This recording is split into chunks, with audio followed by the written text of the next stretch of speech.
Hey, what's going on, guys? It's WreckItRob TCG bringing to you another video. This video is on what Elestrals starter deck should you think about purchasing in the Elestrals Kickstarter. So basically, this is just for if you are looking to actually purchase a Elestrals starter deck. They are $25 on the Elestrals web Kickstarter, and if you guys have any questions about the Kickstarter, you can go and see other videos. I'm going to be posting another video going in depth with how that Kickstarter purchasing stuff works, and just the different options that they have. But this video is just simply on if you are looking to purchase a starter deck, but you're just not sure which one would benefit you most. This video should help you out a little bit at least. And this is just my opinions. They do not follow under anybody else. Like, anybody can make their own mind up about what cards they want to buy, if they want to buy anything, you know what I mean? So that's that. So we're gonna start off. Basically, I'm gonna kind of describe to you guys what cards come in the starter decks individually that you should look at getting because of. And that may help you out if you're looking to play this slightly more competitively. So basically, in the Earth starter deck, cards that are kind of considered staple cards, you get 2 poison tip arrows, you get 2 P-Gust for back row removal, you get 2 Earthquake, which is a good Elestrals removal card, you get 1 Ambrosia, which is a regen on your life for pulling spirits from the underworld back.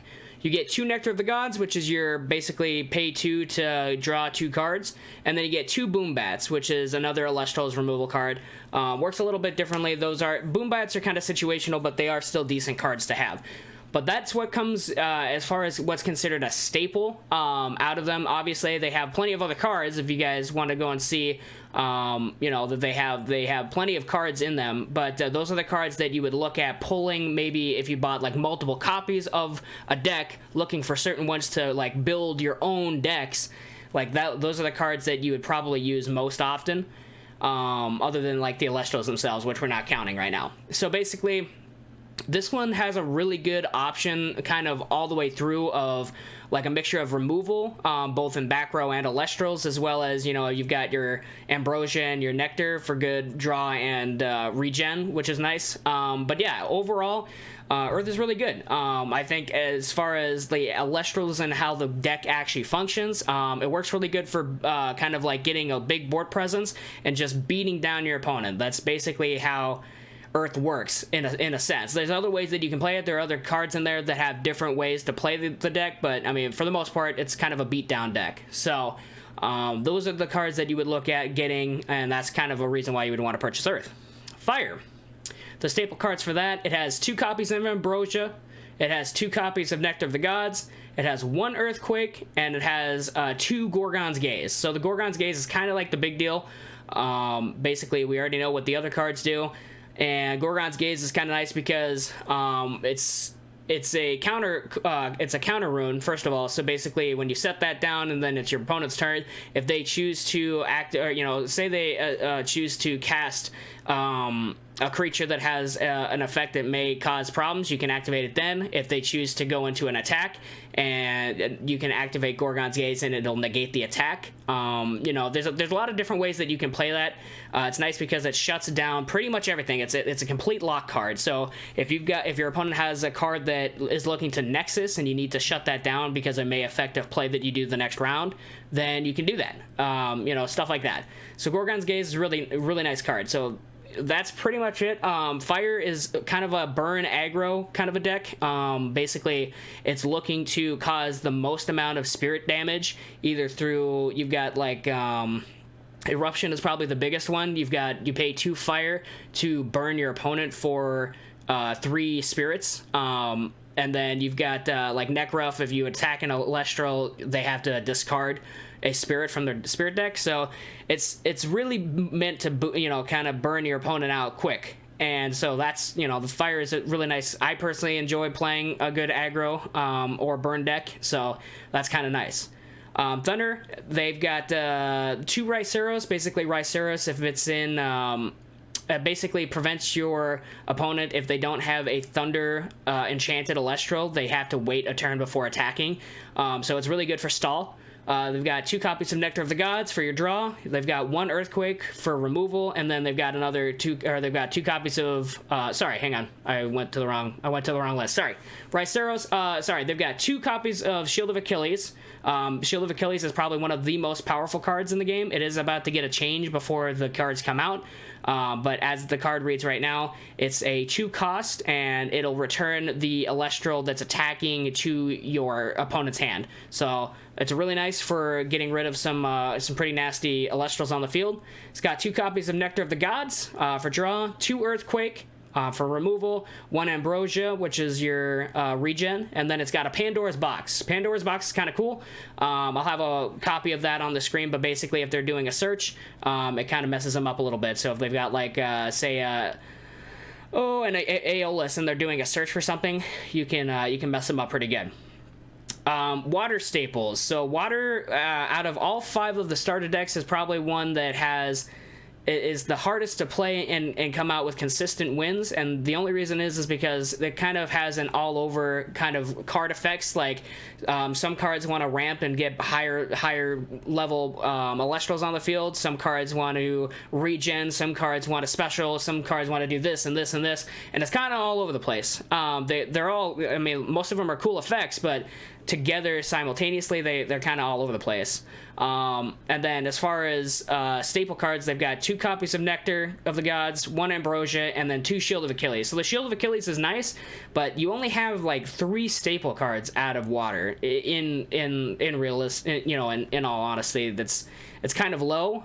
So I mean, water in general was, as far as playtesting and stuff like that, there are cool things that you can do with it if you get like, say, multiple, if you get like 3 copies of the starter deck, and you can throw multiple copies of like Aphros in there, and you've got multiple Poseidons and Trident of Poseidons and Atlantis, and you can make some really cool card combos. But as far as just if you're buying just one specific deck, that one is really, really hard to come out with.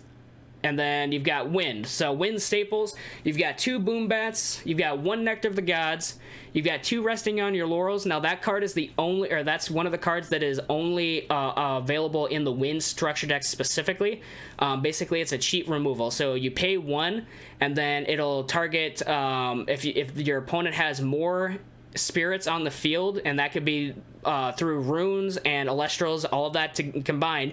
If they have more runes present on more spirits present on the field than you do, you can target an Elestral that they have, and basically it will destroy that Elestral. The only way that card differs is basically if they say have multiple and they each only have like 1 spirit on them, then your opponent gets to choose which one is destroyed. So and then you've got 2 Ambrosia. So kind of all, if you're looking to play this competitively, you would want to think about picking up multiple copies of a starter deck that you're looking for. Like if you wanted to play, like you could go and watch some videos.